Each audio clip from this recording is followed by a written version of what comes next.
संगत जी कहते हैं कि संतों का आम इंसानों से नहीं बल्कि चोर, डाकू और ठगों से भी प्यार होता है। आज जो मैं सच्ची घटना सुनाने जा रही हूँ वो एक ऐसे डाकू की है जिसने आगे चलकर बाबा जी से नाम दान लिया था। घटना बड़ी ही सीख देने वाली है। संगत जी, यह घटना उस समय की है जब महाराज सावन सिंह जी गद्दी पर विराजमान थे और अक्सर अमृतसर में सत्संग करने जाया करते थे।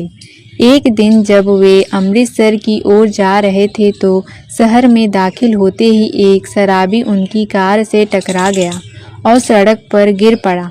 यह सिर्फ एक शराबी नहीं बल्कि उस समय का मशहूर डाकू गंगा सिंह उर्फ गंगू था, जिसने पूरे पंजाब में आतंक मचाया हुआ था।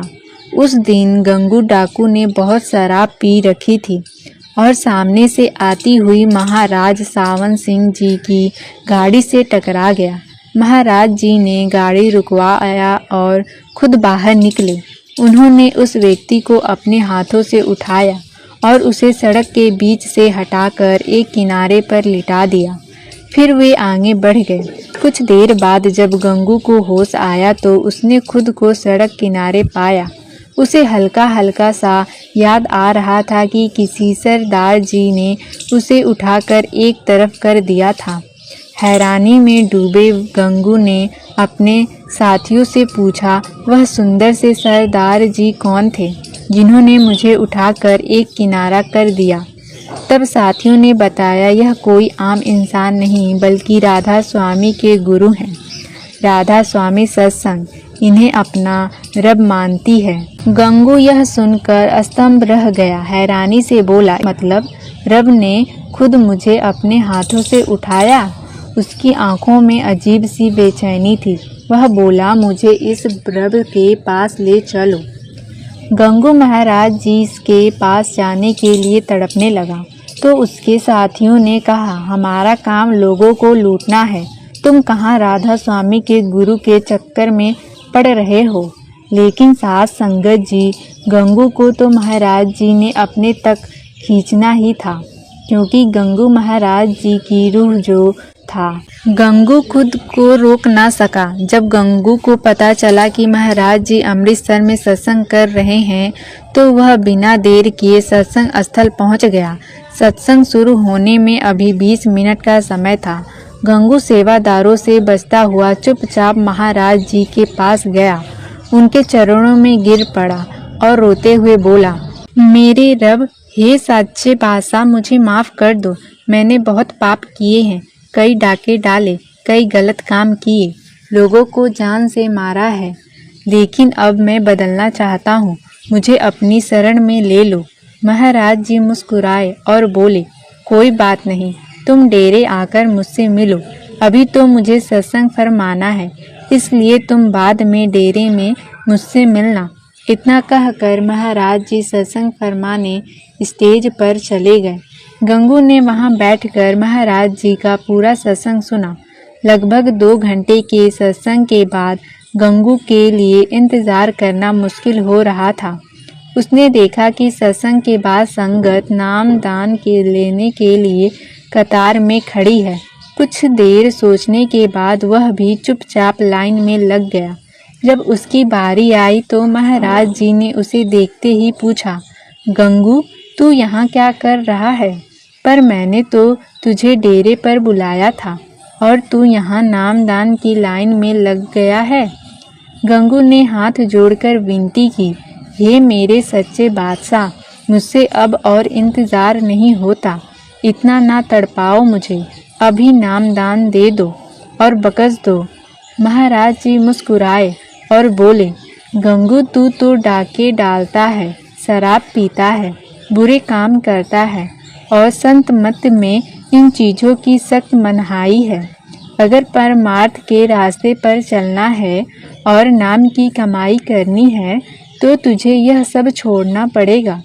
गंगू कुछ पल के लिए चुप रहा, फिर धीरे से बोला, लेकिन महाराज जी, यह सब छोड़ दूंगा तो अपना पेट कैसे पालूंगा? महाराज जी ने प्रेम भरी दृष्टि से उसे देखा और कहा, उसकी चिंता मत कर, मेरा तुझसे वादा है कि तू भूखा नहीं मरेगा। पर याद रख, आज के बाद न तो चोरी करनी है, न डाके डालने हैं, न किसी को लूटना है, और आज और अभी से शराब भी छोड़नी होगी।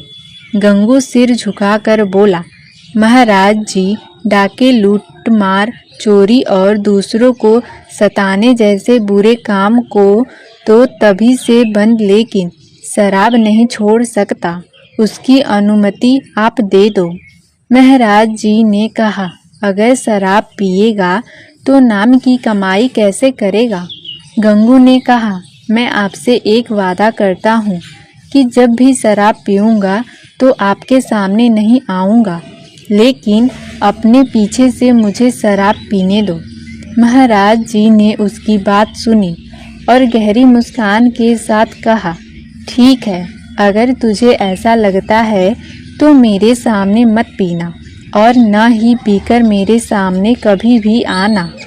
इसके बाद महाराज जी ने गंगू को नाम की दांत बकस दी और गंगू महाराज जी का शुक्र करके अपने घर लौट आया।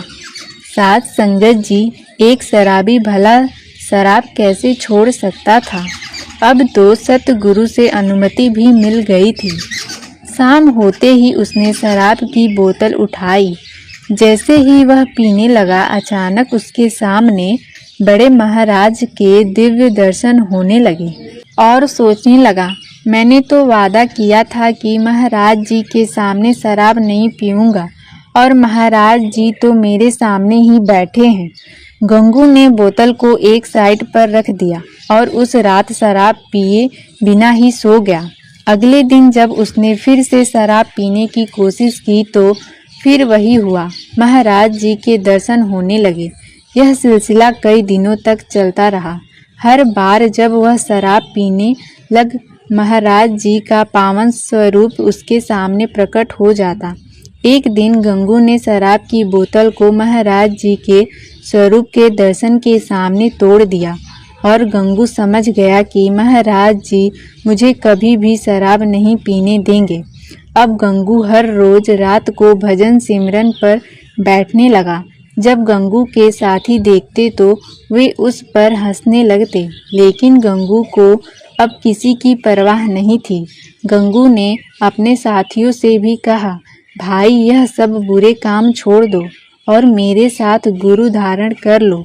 लेकिन महाराज जी ने तो सिर्फ गंगू की जिम्मेदारी उठाई थी, उसके साथियों की नहीं। इसलिए गंगू के साथी बिल्कुल भी नहीं बदले। जब गंगू ने देखा कि उसके साथी रोज डाके डालते हैं और शराब पीते हैं तो उसने अपने साथियों से किनारा कर लिया। वह जंगल में जाकर रहने लगा और वहीं भजन सिमरन करने लगा। गंगू ने बहुत भजन सिमरन किया। एक दिन महाराज जी ने गंगू को डेरे आने को कहा। जब गंगू डेरे पहुंचा तो महाराज जी ने उसे गले से लगाकर कहा, गंगू, अब तेरा समय हो गया है, मैं तुझे जल्दी ही लेने आऊँगा। तू अपने कर्मों को भोगने के लिए खुद को पुलिस के हवाले कर दे और तुझे जो भी सज़ा मिले उसे खुशी खुशी भोगना। उसके बाद मैं तुझे सचखंड ले जाऊंगा।